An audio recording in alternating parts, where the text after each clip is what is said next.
What's up, everybody? Eyecee here, and welcome to another NBA video. This one is for November 11th, 6-game slate. Before I get right into it, a quick apologies for having no video up yesterday. I got caught up with some family stuff and just wasn't able to put anything up, so apologies for the people waiting. Apologies to the people that use the spreadsheets. Likewise, I wasn't able to populate it fully, so I had the data up, I just didn't fully put it in my notes, so sorry for that. Hopefully in a couple of hours I'll have that ready for you guys. But for today's video, I'm going back to the old format. I'm just going to go through each game and talk about my favorite plays in general. I'm hoping to wrap this up in 20 minutes and just a short video.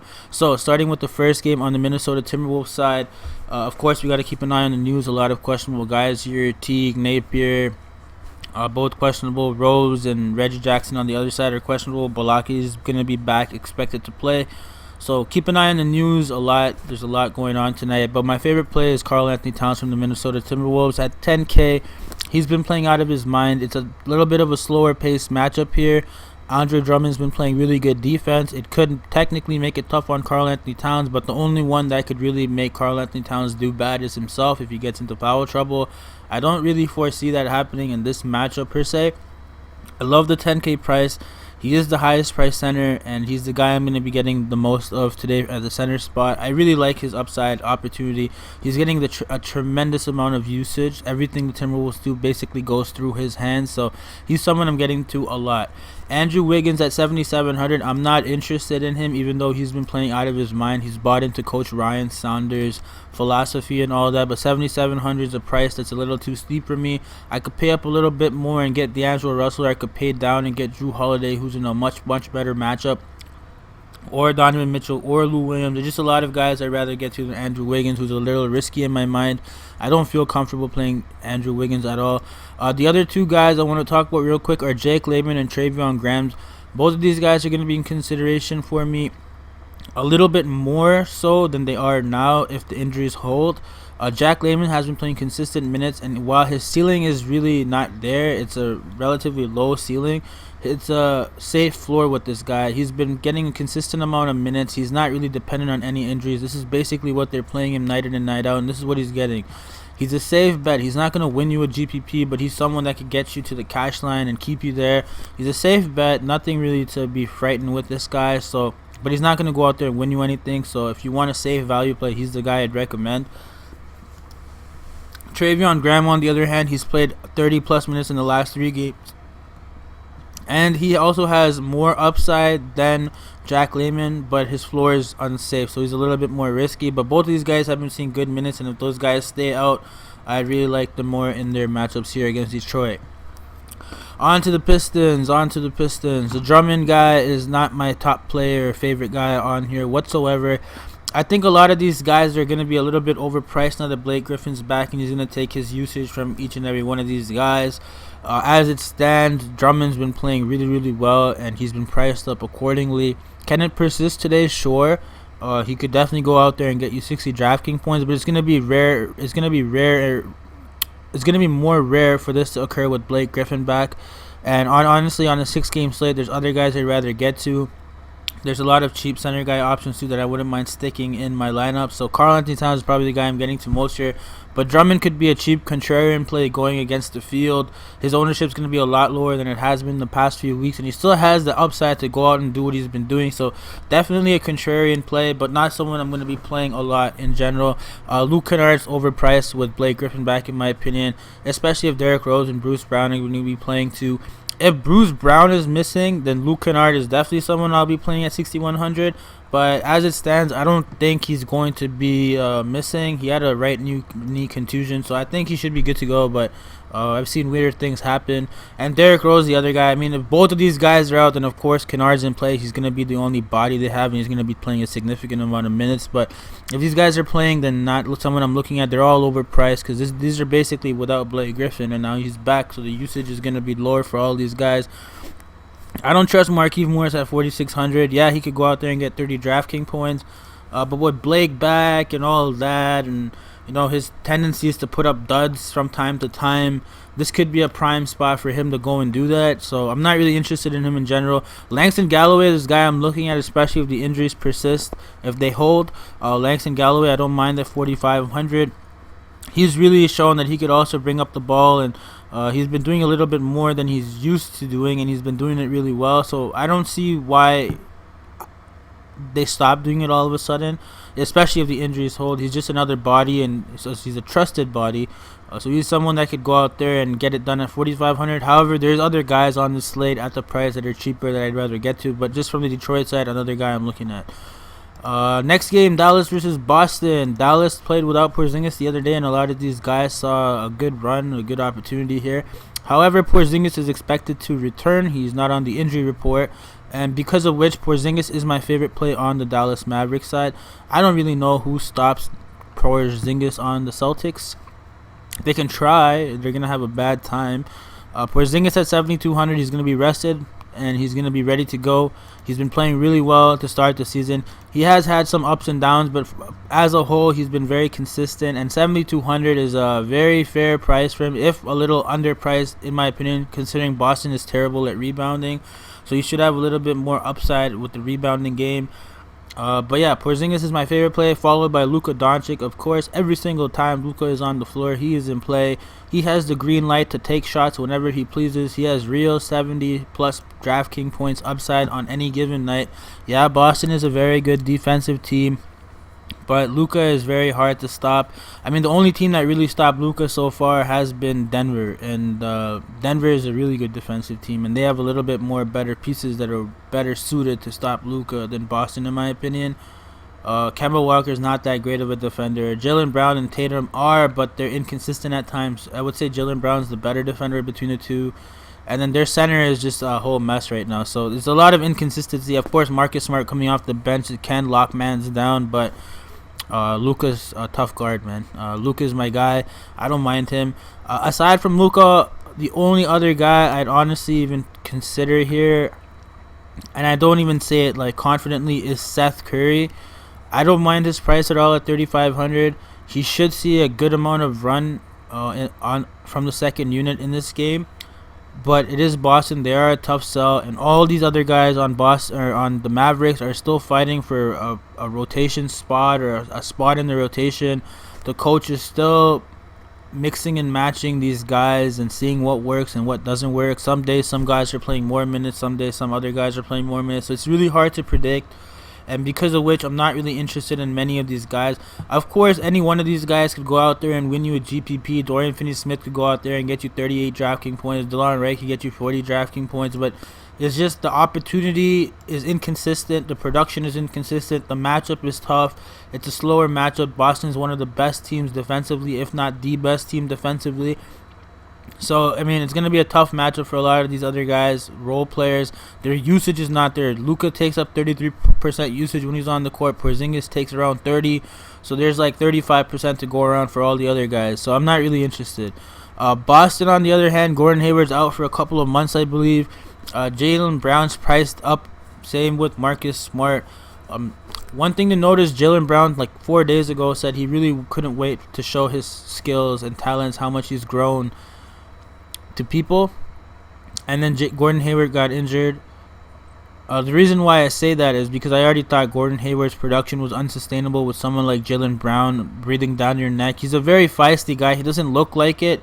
He seems like a very, mature type of person, but he's a very feisty type of guy. Lots of talking behind the back and stuff. And you could tell this guy hates Gordon Hayward doing good, man. Honestly, like, he's not happy because that's his minutes, that's his spot. That's, Gordon Hayward directly affected Jaylen Brown, and that's why these two never had a good game together. It's either one or the other. But with him out of the equation, Jaylen Brown, I don't mind getting to at all. 6,300. We know what Jaylen Brown can do. He has tremendous upside. It's a great price. For him, the matchup is not that tough in my opinion, so he's someone I'm definitely going to be getting to. Jason Tatum's another guy I don't mind getting to at 7,500. He's going to be able to show his own upside now that Gordon Hayward's out of the picture, and his usage is going to go back to being the highest on the team. So definitely these two guys are the guys I'm looking at. Marcus Smart, honorable mention as always, Mr. Reliable off the bench. I don't know why this guy's never in the six-man debates. I mean, because his production's not there on a nightly basis. He's a very good defender, but offensively, some days it's not there. However, this season, he has been playing very well offensively at times. When the defensive assignment is not there, if it's a tougher matchup, Marcus Smart is not a guy to go out there and just destroy bad teams. I mean, he takes it easy against bad teams, but Dallas is not a bad team. Dallas is a good team. It'll really motivate Marcus Smart to go out there and try and shut down Luka and Porzingis, and at the same time produce on the other end of the court. So Tatum, Brown, Smart are the guys I'm really looking at. And then I'm going to talk about the center spot here. If Cantor doesn't play, Robert Williams is someone I definitely could see myself playing in GPPs as it's risky, but it's a potential GPP winning play for me. This kid has a tremendous amount of upside. I've seen 3 games, like full games, where he's actually played decent minutes, and I've loved what I've seen from him. He's super athletic, like super athletic. He's prone to making mistakes, but he's super athletic. He's going to be a key part of this Boston Celtic team moving forward. And he's someone that's shown he has a lot of upside, even if he plays limited amount of minutes. If Cantor's not playing, he's definitely in consideration for me. But there's other guys at 4,500 I could also get to. So he's not going to be as high as he usually would have been, but definitely someone I'm looking at. Next game, Memphis versus Sacramento. And Ja Morant is out right now. Same with Brandon Clark, but it says Ja Morant will be back and Brandon Clark will also be back because he's not listed on the injury report. It was only for back-to-back reasons why these guys sat out.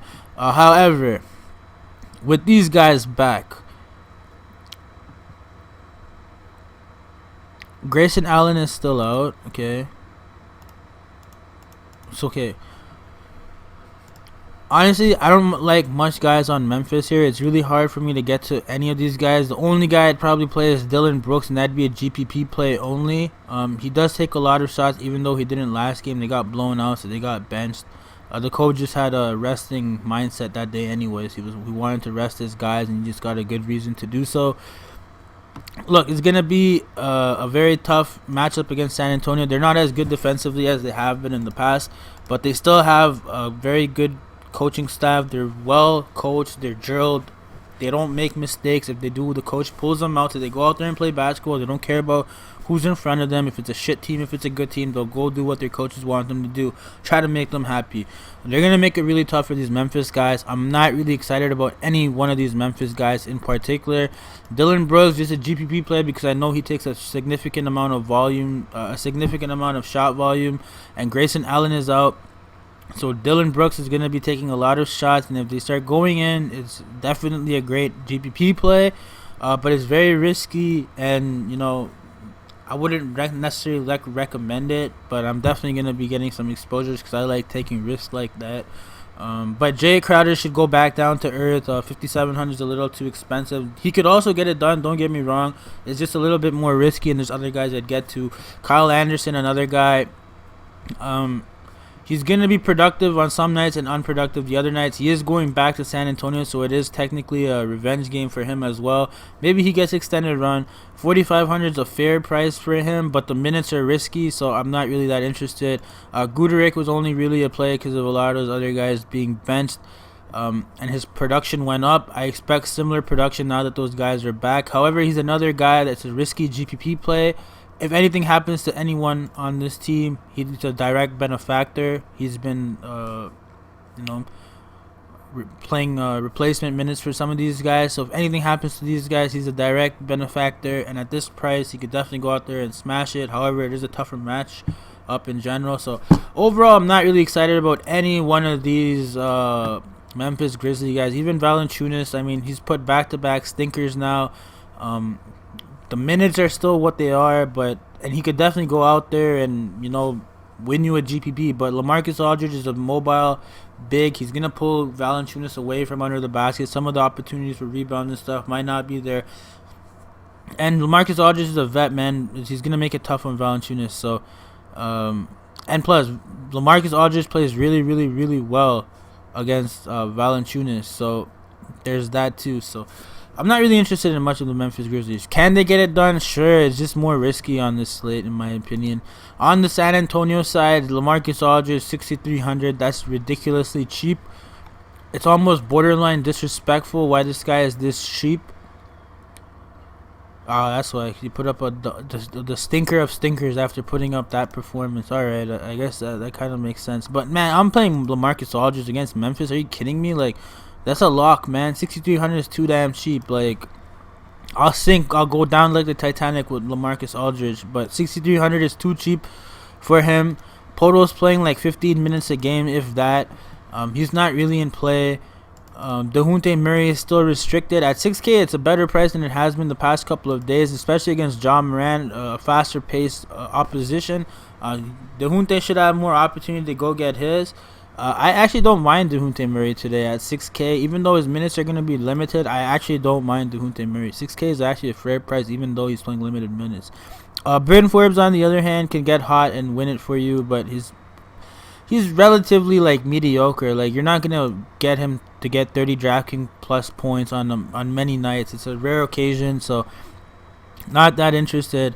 Derek White is someone that has more upside, but again, since DeJounte Murray's back, he's taking a reduced role now, and the production's just not there as it has been. DeRozan's been really, really bad by his standards. He had one or two decent games, but nothing really explosive so far. He's been playing second fiddle when DeJounte Murray has been on the court. So with DeJounte taking up a lot of the usage and primary ball handling responsibilities, DeRozan's not passing the ball as much. It's not in his hands as much, and he's just not as effective as he has been. He's really a lot more effective when DeJounte Murray is off the court. My God, it's gonna drive me nuts. I have DeJounte stuck in my head, but it's DeJounte. Oh my God, it's terrible. But yeah, DeJounte Murray's been taking a lot of usage away from DeRozan. I personally don't like DeRozan because he's someone that, he gets depressed, man. He stops performing, he stops playing, he stops trying, and I don't like players like that. I like players that are motivated, committed, killers that just want to go out there and win. And this is the type of matchup where I could see DeRozan not being interested. Trey Lyles, honorable mention. Trey Lyles. He's been playing decent minutes. Actually, no, he hasn't. What happened to his minutes? Alright, his minutes have not been there, actually. I take that back. Sorry, I was misinformed. In limited minutes, he does have the upside, but I mean, I thought he was playing 28 minutes, which is why I even talked about him. But I'm not interested at 21 minutes of Trey Lyles. It's too risky, especially in this matchup. He's in consideration, but it's too risky. It's a risky consideration.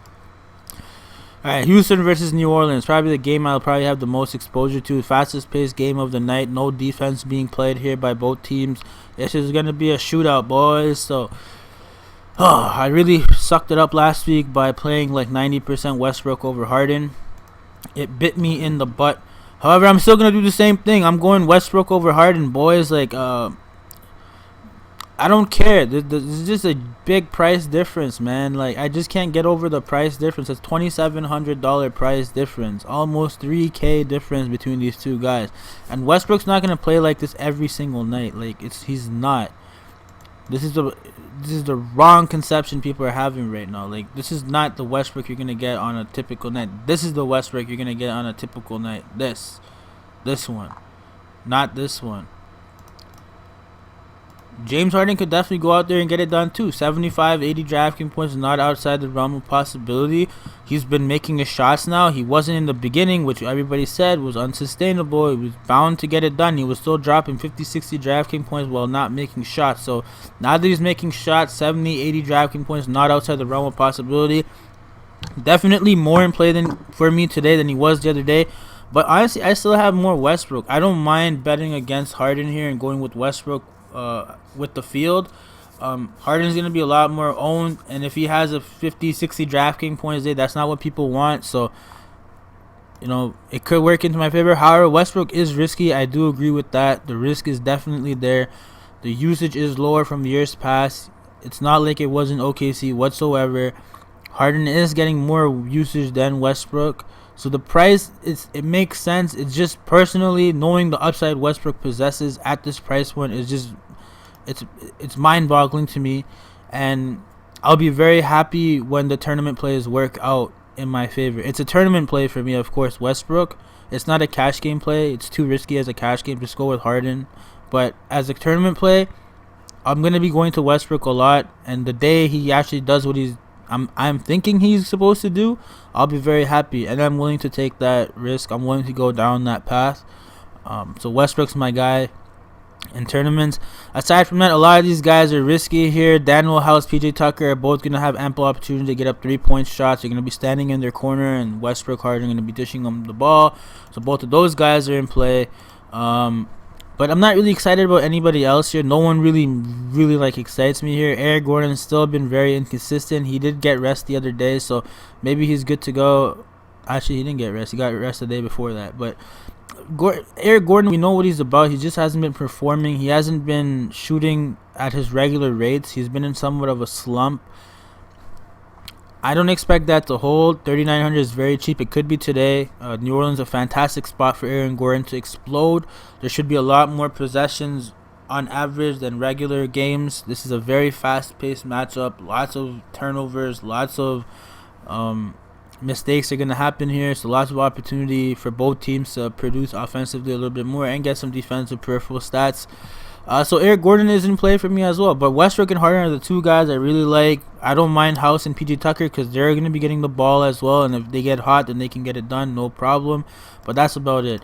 On the New Orleans side, Lonzo is out. Drew Holiday is probably one of my favorite point guard plays in general. 7,400s against this Houston Rocket team who plays literally no defense, especially in the guard position. Drew Holiday should be in for a very, very nice game. Yeah, he's going to have his hands full defending Harden and Westbrook, but it's not like they're going to be slowing him down or trying to slow him down on the other end, so he should have a relatively easy time getting it done there. Josh Hart I like as well. It's a very nice pace matchup for Josh Hart, who's a very explosive type of player. He does get usage as well when he's on the court, and this is a spot where Josh Hart could just go off, like go nuclear. So definitely someone I'm considering as well. JJ Redick is a risky play here. He's going to get minutes. He's going to be needed. It's just a risky play because he's very shooting dependent.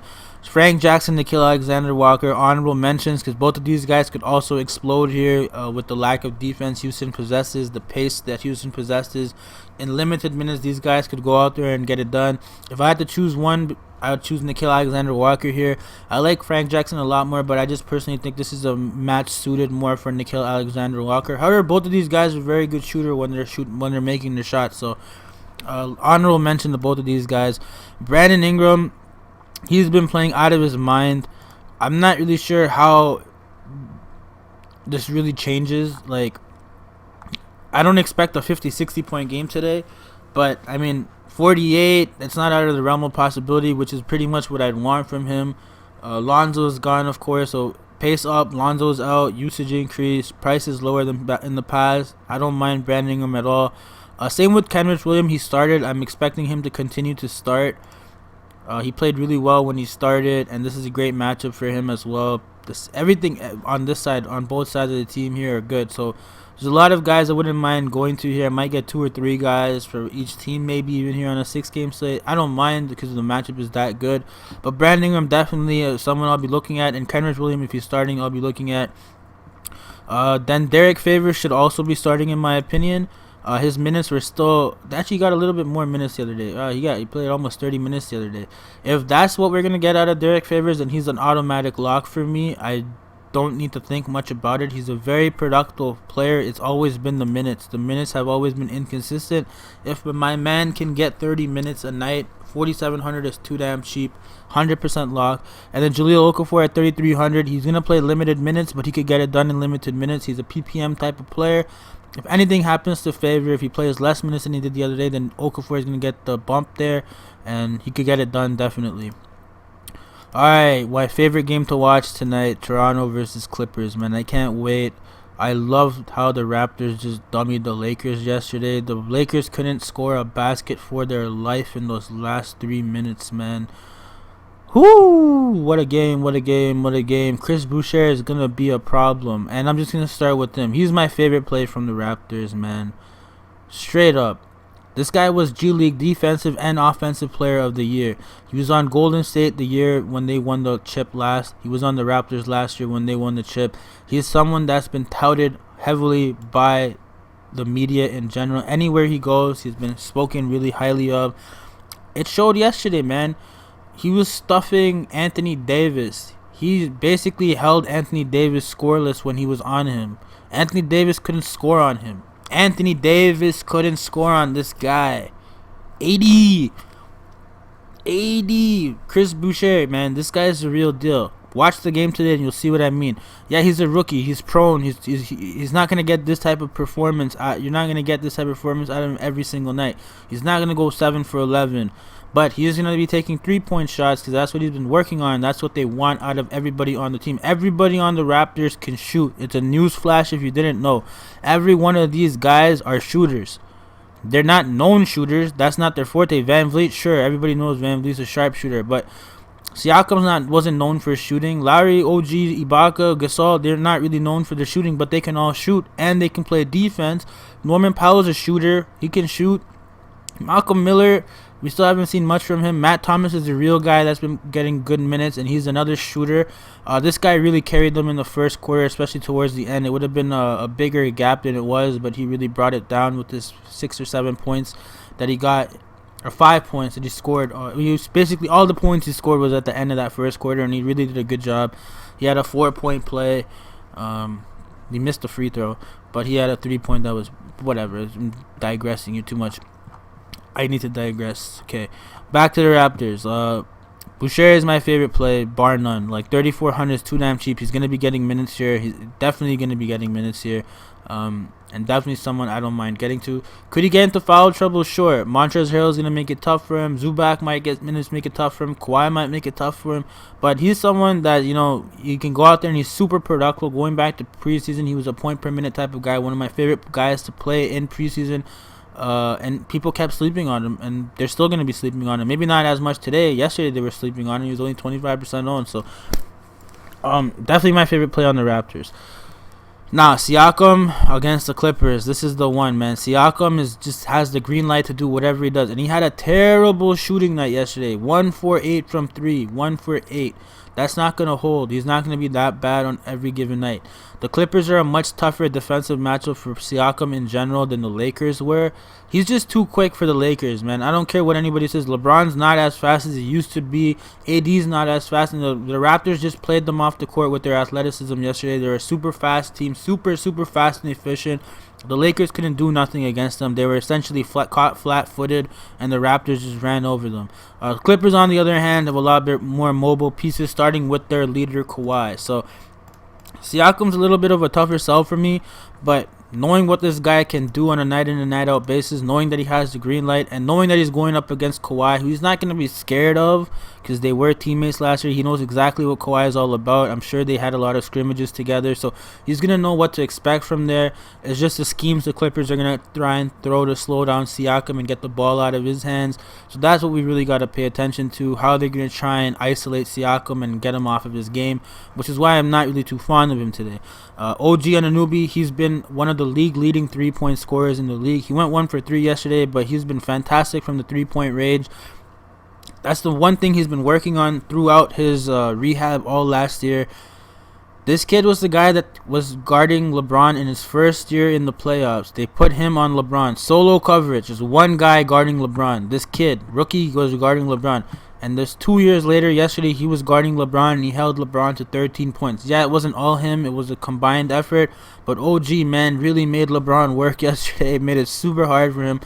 OG's one of my favorite plays on this slate. 6K, great value play, mid-tier price play. A lot of people don't really trust this guy yet, but he's been performing on a consistent basis even when the stars were there. Now they're not there. They might need a little bit more out of him defensively. He might be the guy on Kawhi, so that's the only risk I have here, because yesterday he was on LeBron, so that really affected him offensively. Because he might be on Kawhi here, his offense might get affected, because they don't really need OG to be scoring basket. That's not what he's there for. He has that upside though, and he's been working on his game, so he's going to be a threat. Just like Siakam. Siakam initially wasn't a shooter. They didn't need his offense. They needed his defense, his length, his size to shut guys down. But then he developed his offensive game and got more and more usage and became their star guy now. OG's following that same trajectory. OG's on track to be the most improved player in my book. Definitely some guy you guys should be keeping an eye on. Marcus Ozzy, someone here that could make a difference. Another bad game for him. It's a back-to-back. He might get a little bit more reduced here, which is why Chris Boucher is mainly the guy I like here, because it's a back-to-back. Marcus Ozzy should be getting reduced minutes. Boucher should be getting some more minutes. Rondé Hollis-Jefferson was a surprise yesterday. He really kept him in the game towards the end of the third quarter. Consistent baskets from this guy. Hopefully that's a good sign for things to come. It seemed like he was playing good defense. He was picking up his man at half court and, had his arms out and stuff, closing the lanes, trying to at least. So he's the guy that's really made some gains in Nick Nurse's system here, and I guess Nick Nurse is trusting him finally. So I don't mind. 3K is a relatively great price for someone with this much upside. It's just risky based on the minutes, but definitely someone to look at. But yeah, no one else here I'm really interested in. Sorry, Norman Powell. I didn't talk about Norman Powell. How could I not? The other guy that's going to be seeing a huge chunk of change here, a significant amount of minutes bump, and someone that could go out there and get it done. He was really key against Milwaukee Bucks and Golden State in the series, in the playoffs. He's going to be starting. It's just, I don't know how many minutes. Like, his minutes seem to be capped here throughout his career, so he's not going to be getting more than 30 minutes. However, even in 26 to 30 minutes, Norman Powell 4,200 can get it done if his shot's falling. And Van Vliet, I didn't talk about him either, but we all know what Van Vliet can do. Handling the ball, significant usage bump with no Lowry out. I told you guys, point guards do good against Lakers, but that was the Lakers. This is the Clippers. The Clippers are a much better defensive team than the Lakers, specifically against guards. So it is going to be a little bit tougher for Fred Van Vliet, but definitely someone to look at because of the usage bump. Now, on the Clippers, Kawhi Leonard, 100%. One of my favorite plays in general on the slate. He's going to go out there and ball. I mean, he doesn't really have a revenge narrative against the Raptors because there wasn't much hatred or anything like that. It was all mutual. Everybody was happy. It was a good breakup. So, not much of a revenge game. But it's still his former team. He's going to want to go out and show out. Kawhi's been playing the best he has in his whole career. In multiple departments too. 9,400 is a great price for him. He's gonna know this Raptors team inside and out, so it's not gonna be really hard for him to break down their deficiencies. However, Nick Nurse also knows Kawhi inside and out, and they'll know. Just watch this game, man. It's gonna be a sick game to watch, in my opinion. Lou Will, Montrezl Harrell obviously in play off the bench, getting significant minutes every single night. Sometimes they even play more minutes than Kawhi, and they come off the bench. So both these guys are in play. Lou Will used to play on the Raptors, and someone I thought the Raptors should have extended, but they didn't. Lou Will can definitely go out there and have a good game. He usually has good games against Toronto, so I don't mind Lou Will at all. 7,100. Montrezl Harrell, 6,400. Energizer Bunny. It's just the Raptors are a very good defensive team. They play as a team. They help each other, so it's going to be very tough for a lot of these guys to get their usual offensive output, but both of these guys are offensive machines. It's just the Raptors are likewise good defensive, a good defensive machine. The Raptors are also the most efficient team when it comes to shooting. They shoot at the best rates, threes and twos. They've been very efficient with their shooting, and man, I'm telling you, everybody on the Raptors is a shooter. But they're also really good defenders. So Lou Wills, Montrezl Harrell will have their hands full at times. Landry Shaman's the one guy. I mean, I'm still banking on this guy to have a good game one of these days. He's had multiple shit games, only one decent game. So he has to come out of his shell, man. He was a top 10 3-point shooter last year. They're going to need his 3-point shooting ability against the Raptors, who are very, very good at shooting threes. So to stay in the game, they're going to have to rely on the three a lot. And Landry Shaman is the guy they're going to have to bank on there. Zubac could get it done in limited minutes. He's a PPM monster, so there's that. But not really interested. And all these other guys, they basically eat each other's production. Not really interested. On the Utah Jazz, Rudy Gobert complained about not getting the ball. And, I mean, he still didn't get the ball that much. The other guy, he shot twice. 2 attempts, so I guess complaining didn't do it. You complained about not getting shots, and they just they ended up doing that to you, so that's a little unfortunate. But 7,800 Rudy Gobert against Golden State, who's been terrible against center, definitely someone to consider. Donovan Mitchell, definitely someone to consider. Mike Conley, 6,200. I mean, he's been shooting horrible. He doesn't shoot this bad, man. The last few games have been better. Actually, they haven't. What am I talking about? The last 2 games have also been mediocre, but 6,200 is really cheap. It's just like a LaMarcus Aldridge. It's too cheap, man. He's not that bad of a player. It's momentarily. It's temporary. It's not like permanent, in my opinion. It is against Golden State. They're the worst defensive team in the league. So if you're not going to be getting it done against them, I don't really know who you're going to be getting it done against. Another cheap guy is Bogdanovic, 6,200. You could go out there and get you 40 DraftKings points, right? So he's someone that's getting a lot of usage on this team now. His shots falling, and definitely someone I'm considering. And then Royce O'Neal, 4,200. This is a perfect matchup for Royce O'Neal against the shitty Warriors. A spot where he can eat and not really have to worry too much defensively. And then Tony Bradley is my honorable mention. Very limited minutes for this guy, but he can produce in limited minutes, so it's a risky GPP play. If Gobert gets into foul trouble or something, he can get it done. So it's a very, very risky niche type of play. It's very dependent on Gobert getting reduced minutes, but definitely someone I'll be considering. On the Golden State Warriors side, D'Angelo Russell 100% in play. It is a tough matchup. The price is great, though. The usage is fantastic. Definitely someone I'm getting to. Got to keep an eye on the news for Draymond Green and Eric Pascal. Even if these guys play, I'd play Draymond Green in some capacity if we know he's not going to be limited. However, I feel like he's going to be limited, so not really that interested. Eric Pascal, 6,100 if Draymond Green is back, is too expensive. If he's not back, it's reasonable, but there's other guys I get to. Alec Burks, revenge game, and this is the guy I want to talk about a little bit more. He's been playing really well the last 3 games. Fantastic, and he spent 8 years in Utah. They traded him in the middle of the season last year, and he bounced around to Sacramento and the other team. I forgot who it was, but then he ended up on the Warriors in the offseason. It's a revenge game if there ever was one. He spent 8 years there. It wasn't like a bad breakup, but he was traded halfway through the year. I'm sure he didn't want that. They were a playoff team, and he did have a decent role on that team, so it must have been a shock. I love Alec Burks, man. He's gonna go out there and ball. Yeah, he's going to go out there and ball. I'm definitely playing him. It's a little risky, of course, because Utah's a good defensive team, and they're going to know what he's all about because he was there 8 years. But this guy has been balling out of his mind. The usage are there. The shots are there. He's a good shooter in my book, so I don't mind getting to him whatsoever. A lot of these other guys are risky, but Glenn Robinson's a starter, and he's playing starter minutes. He's in consideration at 4,800. But again, the matchup doesn't excite me.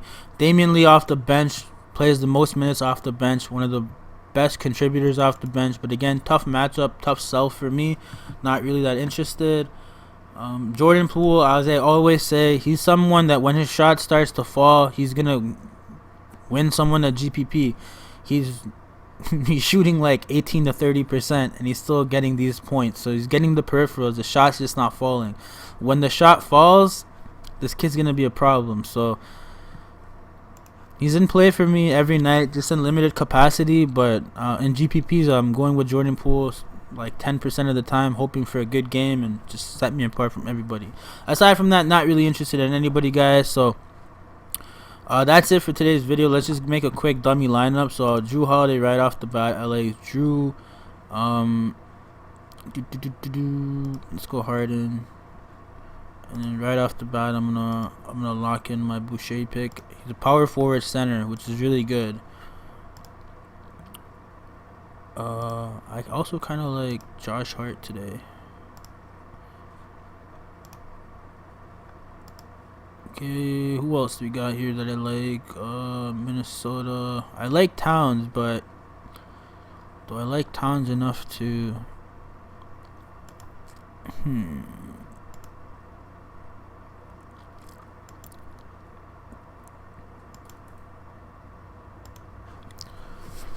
So GPP lineup here. With the Raptors, I could also go with. I'm gonna take Norman Powell, put him in that guard position there.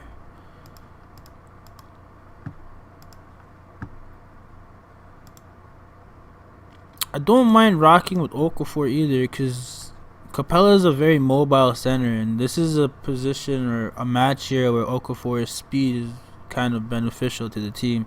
There's also Kenrich Williams, who should be a decent play against the Rockets' pace and lack of defense.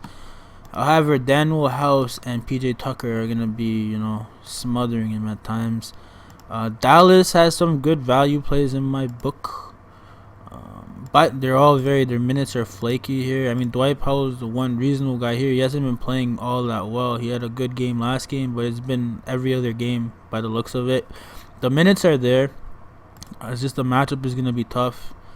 And then, damn, you know what? I don't mind going with the Travion Graham or Jake Layman here. Travion Graham or Jake Layman. Let's just see what we can get. We need a center. There we go.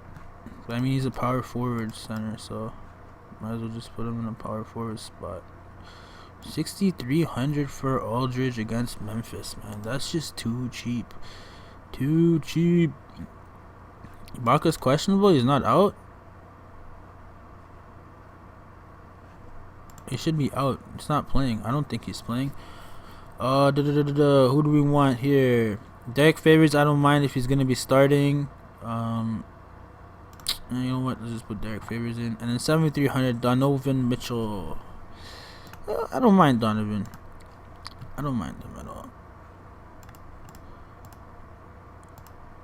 It's a good matchup for Donovan. Good spot here. So yeah, let's just double check here. Got Drew, Harden, Hart, Boucher, Favors, Powell, Aldridge, Mitchell.